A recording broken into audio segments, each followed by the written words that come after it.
자, 우리 함께 하나님의 말씀 나누겠습니다. 사도행전 2장 46절부터 47절까지 말씀을 우리 함께 한 목소리로 봉독할 텐데요. 모두 자리에서 일어나셔서 하나님의 말씀을 봉독하시겠습니다. 사도행전 2장 46절부터 47절까지 말씀입니다. 함께 읽습니다. 시작. 날마다 마음을 같이하여 성전에 모이기를 힘쓰고 집에서 떡을 떼며 기쁨과 순전한 마음으로 음식을 먹고 하나님을 찬미하며 또 온 백성에게 칭송을 받으니 주께서 구원받는 사람을 날마다 더하게 하시니라. 아멘. 모두 자리에 앉으시겠습니다. 주님께서 부르신 은혜가 저와 여러분에게 함께하기를 간절히 소망합니다. 주님께서 채우시고 주님께서 인도하여 주셔서 우리의 부족함이 드러나지 않도록 하나님 아버지께서 일하시는 복된 자리자리가 되기를 간절히 소망합니다. 오늘은 저는 여러분과 함께 넘치는 기쁨이라는 제목으로 함께 말씀을 나누려고 합니다. 지난주 우리는 예수님을 생명으로 삼았던 초대교회 성도들이 어떠한 생명력을 가졌는지 함께 알아보았습니다. 기억나시나요? 어떠한 생명력이었죠? 첫 번째는 신앙생활에 최선을 다했다는 것. 끊임없이 자기의 생각과 자기의 뜻을 내려놓고 오직 하나님의 예수 그리스도의 삶과 그 말씀을 나누고 기도하기에 여념이 없었다는 것. 뿐만 아니라 그들은 자신의 재산을 나누고 성전에 날마다 모이며 그곳에서 기도했다 함께 말씀을 나누었습니다. 여러분, 이것이 왜 중요하냐면 이제 예수님은 그들과 육신으로는 함께 할 수 없지만 이 모든 일들을 통해서 영적으로 그들은 예수님과 함께 할 수 있는 힘을 갖게 된 거였습니다. 그러니까 다시 말해서 보이는 예수님이 없어도 보이지 않는 성령님으로 인하여 그들은 더 충만해졌고 그들은 이 땅 위를 두렵거나 겁먹거나 힘들게 살아가지 않는 사람들이 될 수 있었다는 겁니다. 그들은 진정한 공동체의 연합을 이루어서 모든 사람들을 포용했습니다. 내 것을 과감하게 팔아서 다른 사람들의 삶을 돌보았다. 어떻게 그럴 수 있었을까? 그것은 성령 아니고는 할 수가 없는 겁니다. 그러니까 오늘날 우리가 성령을 받았다는 것은 결국은 이런 열매들로부터 우리는 알 수가 있습니다. 내가 이악 물고 하는 거 말고 자연스럽게 내 삶 속에서 흘러나오는 이 삶의 열매들이 결국은 예수 그리스도가 살아계심을 증명할 수 있는 귀한 통로가 된다는 사실입니다. 여러분, 이것들을 통해서 이들은 이제 더 이상 세상의 것들을 추구하지 않았습니다. 세상의 부와 귀와 명예를 추구하지 않고 오직 영원한 것, 하늘의 생명, 영원한 생명을 추구하는 사람들이 될 수 있었던 겁니다.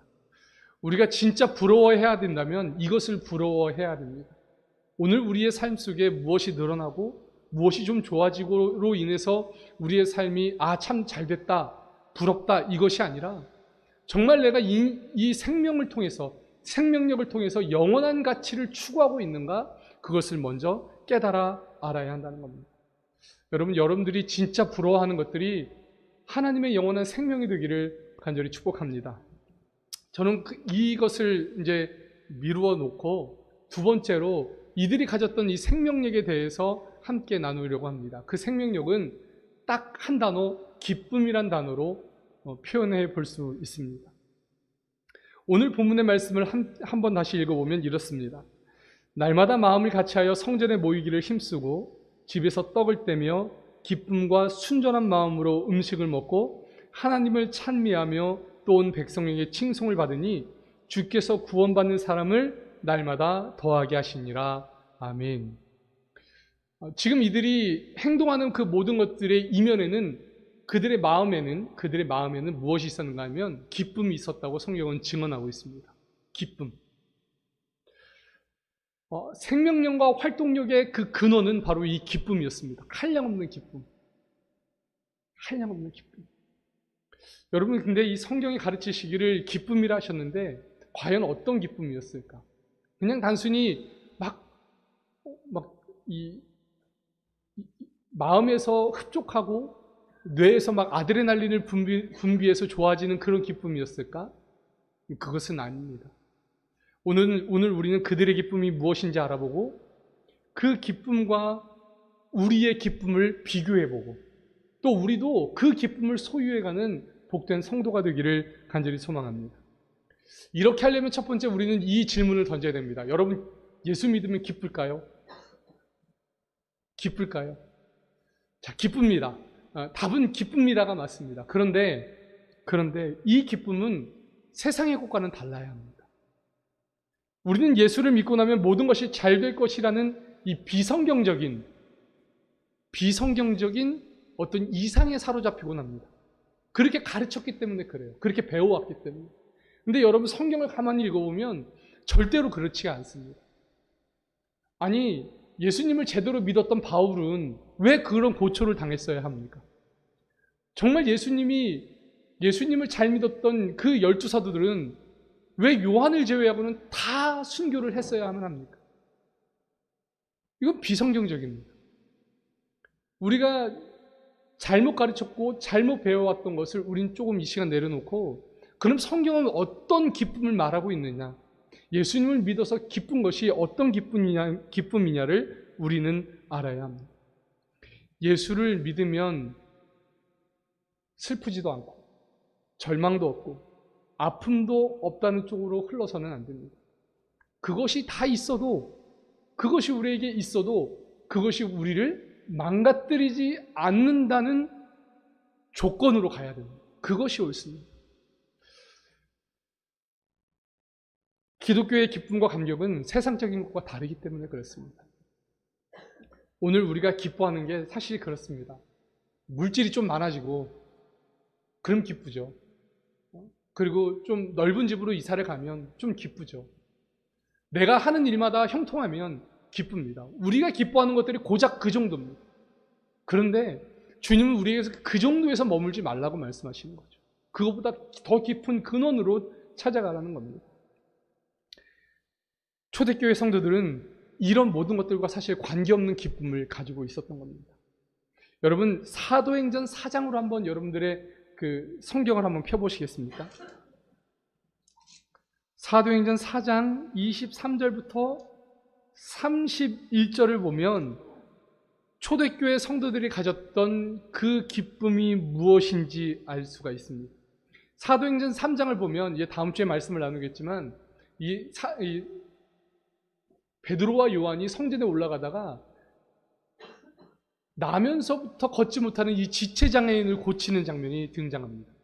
근데 이 사람을 고치고 나니까 이들의 인기가 하늘을 치솟습니다. 사람들이 이제 더 이상 대제사장들의 말을 듣지 않고 서기관들의 말을 듣지 않고 그들을 쫓으려고 합니다. 그때 이 대제사장과 이 서기관들이 사도들을 붙잡아 들여서 뭐라고 하냐면, 예수님의 이름으로 가르치지도 말고 전하지도 말라, 그러면서 경고하고 위협한 후에, 협박한 후에 놓아줍니다. 근데 그들의 그 다음 모습은 이렇습니다. 사도들이 노임에 그 동료에게 가서 제사장들과 장로들의 말을 다 알리니 그들이 듣고 한 마음으로 하나님께 소리를 높여 이르되, 대주제여 천지와 바다와 그 가운데 만물을 지으시니요, 또 주의 종 우리 조상 다윗의 입을 통하여 성령으로 말씀하시기를 어찌하여 열방이 분노하며 족속들이 허사를 경영하였는고, 세상의 군왕들이 나서며 관리들이 함께 모여 주와 그리스도를 대적하도다 하신 이로소이다. 과연 헤롯과 본디오 빌라도는 이방인과 이스라엘 백성과 합세하여 하나님께서 기름 부으신 거룩한 종 예수를 거슬러 하나님의 권능과 뜻대로 이루시려고 예정하신 그것을 행하려고 이 성에 모였나이다. 주여, 이제도 그들의 위협함을 굽어보시옵고 또 종들로 하여금 담대히 하나님의 말씀을 전하게 하여 주시오며 손을 내밀어 병을 낫게 하시옵고 표적과 기사가 거룩한 종 예수의 이름으로 이루어지게 하옵소서 하더라. 빌기를 다음에 모인 곳이 진동하더니 무리가 다 성령에 충만하여 담대히 하나님의 말씀을 전하니라. 아멘.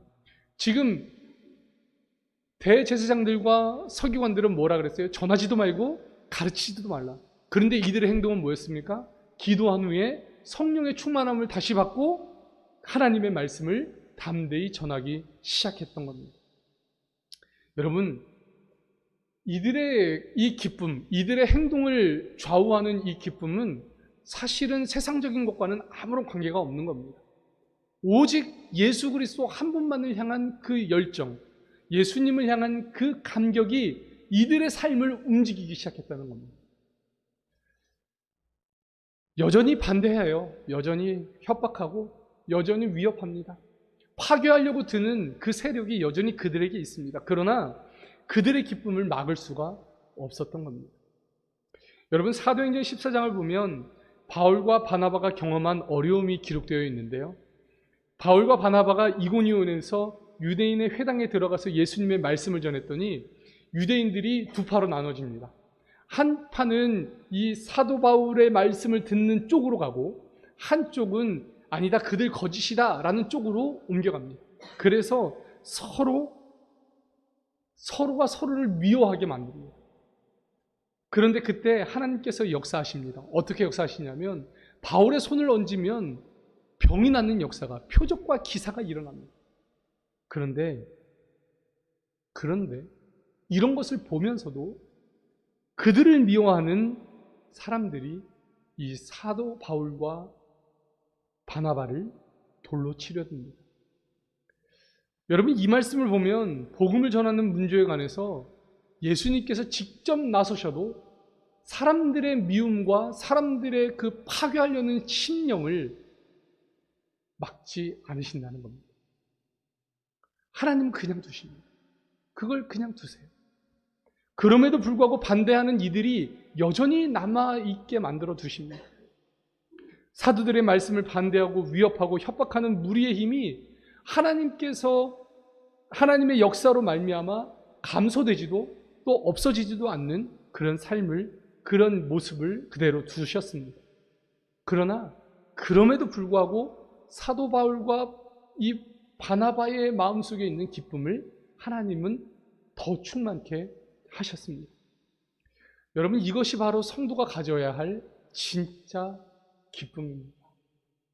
성도의 기쁨은 결탄코 세상의 난관이 해결되거나 환경이 개선되어서 좋아지는 것이 아닙니다. 오히려 성경은 성도의 신앙생활은 고달프다고 말씀하십니다.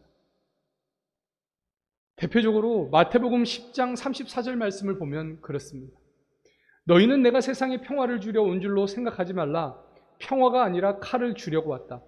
나는 사람이 자기 아버지와 맞서게 하고 딸이 어머니와 맞서게 하고 며느리가 시어머니와 맞서게 하려고 왔다. 사람의 원수가 자기 집안 식구일 것이다. 예수님이 하신 말씀입니다. 제가 지어낸 말이 아니라 예수님이 하신 말씀이에요. 우리가 예수님을 믿음으로 인해서 결국은 우리가 우리 주변의 사람들, 가장 친밀하고 가장 많은 생각을 나누고 가장 지근거리에 있는 그 사람들과 배척할 수밖에 없는 그러한 삶을 살 수밖에 없다고 주님이 말씀하신 겁니다.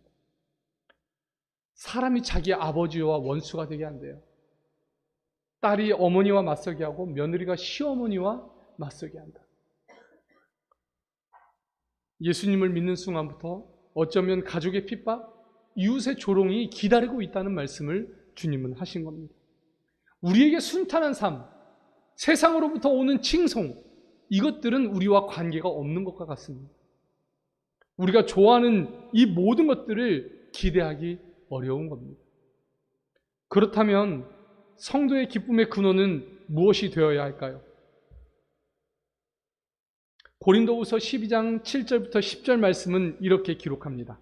여러분, 가능하시면 성경 299쪽을 한번 펴보시기 바랍니다.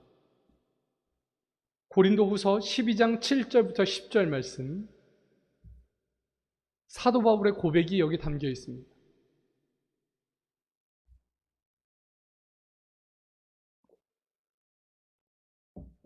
제가 봉독합니다.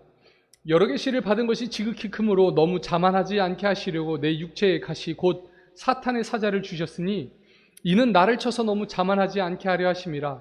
이것이 내게서 떠나가게 하기 위하여 내가 3번 주께 간구하였더니 나에게 이르시기를 내 은혜가 내게 족하도다.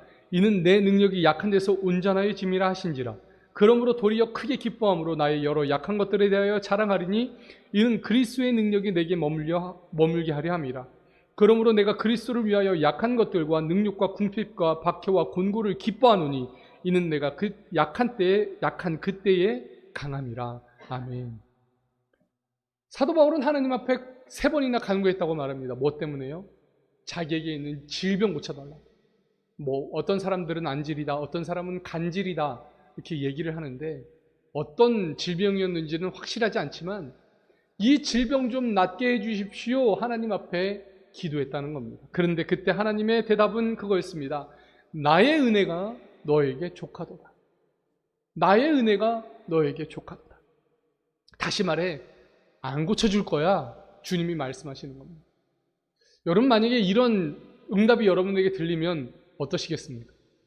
정말 이것 때문에 금식도 하고 사활을 걸어서 하나님 앞에 기도했는데 하나님이 말씀하시기를 안 고쳐줄 거야 라고 한다면 여러분 기쁘시겠습니까? 그런데 사도 바울은 이 대답을 듣고 나서 크게 기뻐하고 이것으로 인하여 자랑하겠다고 말합니다. 왜입니까?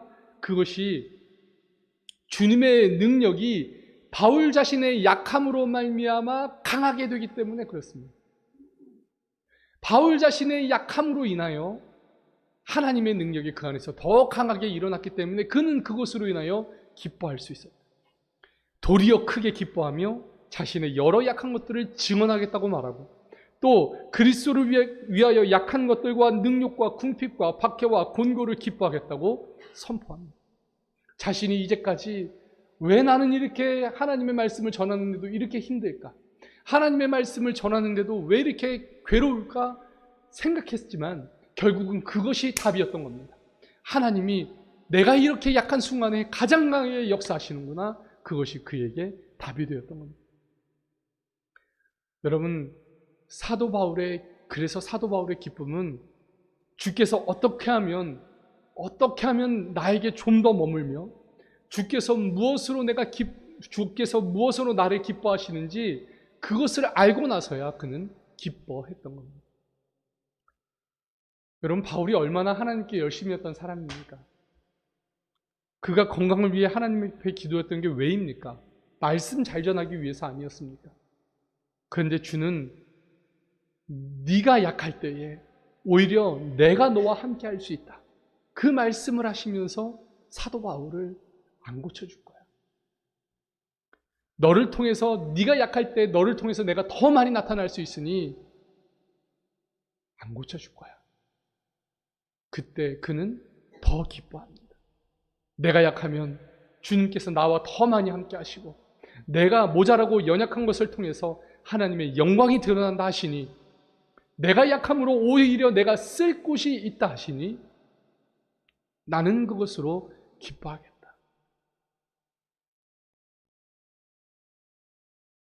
우리의 마음을 하나님 앞에 솔직하게 내어놓고 이 말씀을 바라보면 참 부정하고 싶은 말씀이지만 그럼에도 주님은 여전히 그렇게 말씀하십니다.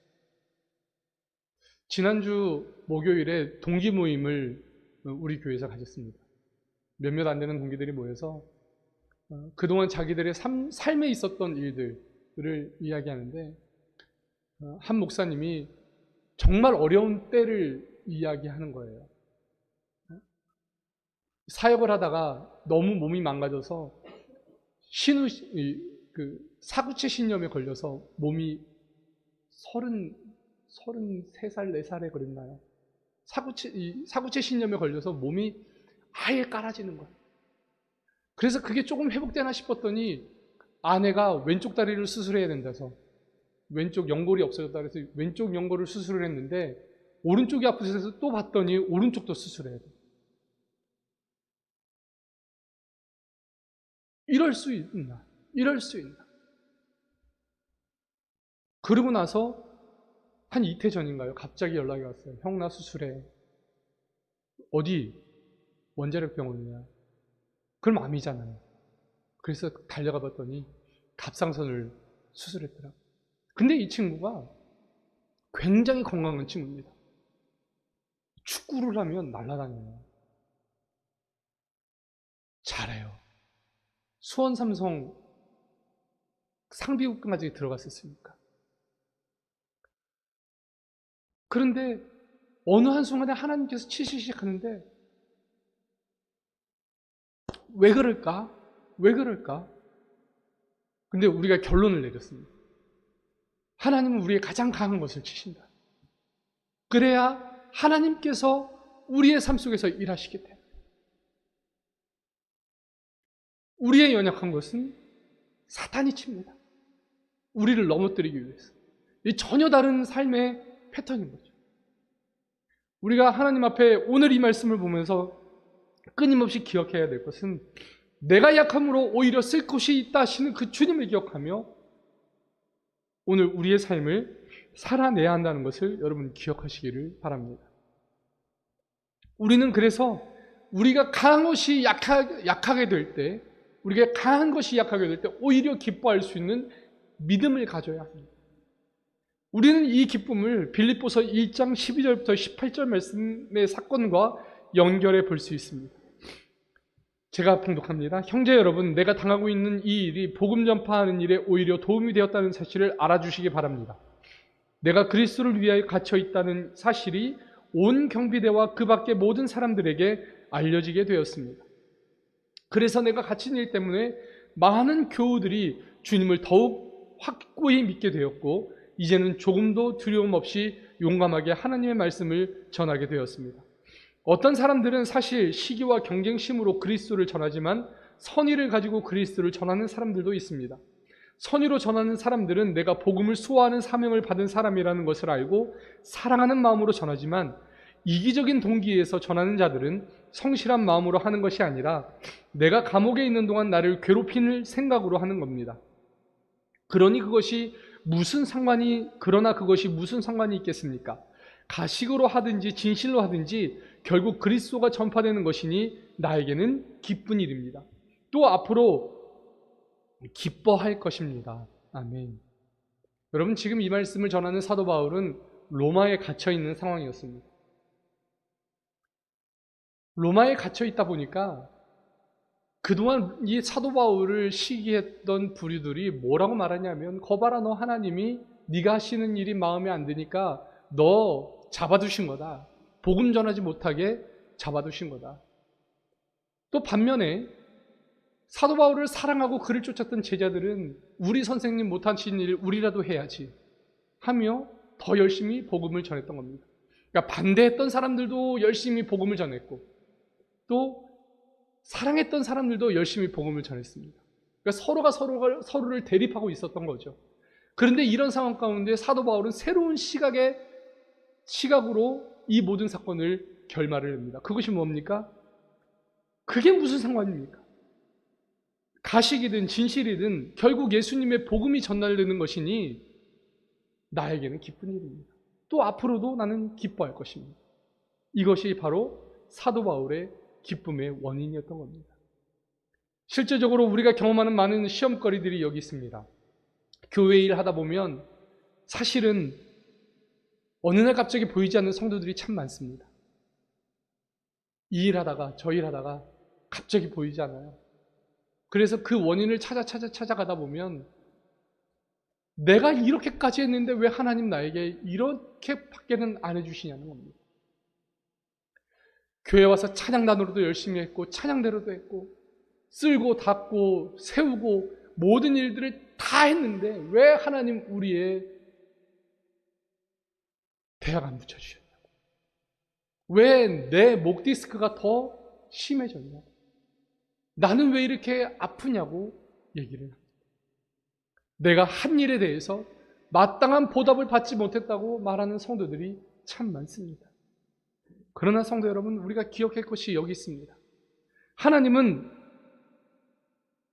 내가 한 일에 대해서 보답하시는 분이 아니라 나를 통해서 하나님의 영광을 드러내시는 분이심을 우리는 기억해야 합니다. 내가 건강하든 건강하지 않든 그것이 중요한 것이 아니라 내 아이가 대학에 붙었든지 안 붙었든지 그것이 중요한 것이 아니라 그 상황 속에서도 여전히 일하시는 하나님을 나를 통해서 드러내고 있는가가 훨씬 더 중요하다는 겁니다. 하나님이 하시고 싶은 일을 오늘 내가 이루고 있는지, 내가 이루어가고 있는지, 그게 훨씬 중요하다는 겁니다. 사랑하는 성도 여러분, 그래서 성도의 신앙은 예수 그리스도에 대한 그의 충성과 모든 일을 주를 위해 하려는 관심과 열심으로 가득해야 한다는 겁니다. 하나님이 나를 통해 무엇을 하시려는가? 그것이 나의 관심사가 되어야 된다는 겁니다. 내가 이거 하면 하나님이 이렇게 해주시겠지? 여러분, 이건 신앙이 아니죠. 내가 이렇게 하면 저렇게 하겠지. 지성이면 감천이겠지. 여러분, 그렇게 하나님을 믿으면 안 됩니다. 하나님이 원하시는 건 그게 아니라는 거예요. 그래서 이 사도 바울은 로마서 14장에서 이렇게 고백합니다. 우리가 살아도 주를 위하여 살고 죽어도 주를 위하여 중하니 그러므로 사나 죽으나 우리가 주의 것이로다. 내가 살아도 죽어도 나는 주님의 것으로 주님께 영광 돌리겠습니다. 바로 이 인생관이야말로 우리가 추구해야 할 진짜 성도의 삶인 줄로 믿습니다. 사랑하는 성도 여러분, 오늘 우리가 갖는 기쁨의 근원이 어디 있습니까? 우리는 뭐 때문에 기뻐합니까? 만사가 다 형통하기 때문입니까? 만약 그렇다면 우리는 우리의 기쁨과 우리의 신앙을 다시 한번 생각해 봐야 됩니다. 그 기쁨은 그저 한순간에 지나지 않는 것일 뿐이고 조금의 어려움만 닥쳐도 다 사라져 버릴 것들입니다. 지지난주였죠. 이 교회에도 한파가 비껴가지는 않았습니다. 한파가 막 몰아쳤습니다. 목요일날, 지지난주 목요일날 이 위에 기름 보일러에 기름이 떨어져서 한 드럼을 넣으니까 마음이 따뜻해지더라고요. 또 한 달을 날 수 있겠구나. 따뜻하게 날 수 있겠구나. 그런데 그 저녁에 씻으려고 문을 온수를 틀었더니 온수가 안 나와요. 밤이 늦어서 뭘 어떻게 볼 수도 없고 그래서 일단 자리에 눕긴 했는데 왜 이렇게 잠이 안 와요? 그 온수 하나 안 나오는데. 그래서 이런 생각, 어떻게 녹일까 저렇게 녹일까, 사람을 불러야 되나. 그러다가 그 다음날 이 보일러 가게가 저 옆에 있습니다. 그래서 가서 물어봤어요. 지금 온수가 안 나오는데 이거 문제가 될까요? 그랬더니 오늘이 어제보다 더 춥대요. 오늘 안 녹이시면 보일러 동파됩니다. 이게 겁을 주는 거예요. 그래가지고 득달같이 와가지고 온갖 전열기구를 다 동원해서 녹였습니다. 녹이고 나서 이제 더 이상 얼지 말라고 물을 틀고 갔더니 그 물이 하수도에서 얼어가지고 역류하는 거예요. 이쯤 되니까 마음이 이상해지더라고요. 왜 하나님 열심히 해보겠다고 여기까지 와서 이렇게 하는데 왜 자꾸 어렵게 하시나요? 그러니까 원망이 들더라고요. 여러분, 이게 시초입니다. 이 원망이 드는 게 시초입니다. 이게 괴로움의 시초입니다. 하나님을 안 믿는 시초가 됩니다. 그때 퍼뜩 생각이 들었습니다. 이러면 안 되겠다. 내 마음부터 지켜야 되겠다. 그리고 조용히 기다리기 시작했습니다. 이제 곧 따뜻해진다니까. 영상 3도, 4도, 5도, 9도까지 올라간다니까. 참아보자. 기다려보자. 결국은 기다리니까 되더라고요. 그건 내가 뭘 열심히 하지 않아도 기다리니까 되더라고요. 결국 우리의 삶은 그런 것 같아요. 하나님께서 우리의 삶 가운데서 고난을 주시든 어려움을 주시든 사탄이 와서 우리를 괴롭히든 괴롭히지 않든 간에 여전히 우리가 하나님을 바라보며 우리의 기쁨을 유지할 수 있다면 우리는 진짜 신앙인으로 살아갈 수 있는 성도가 된 겁니다. 그런데 작은 어려움, 작은 괴로움, 그것 때문에 하나님께 원망하고 하나님께 등 돌린다면 우리는 우리의 신앙이 아닌 것을 증명하는 사람이 된다는 겁니다. 사랑하는 여러분, 여러분들 안에 기쁨을 가지시기를 바랍니다.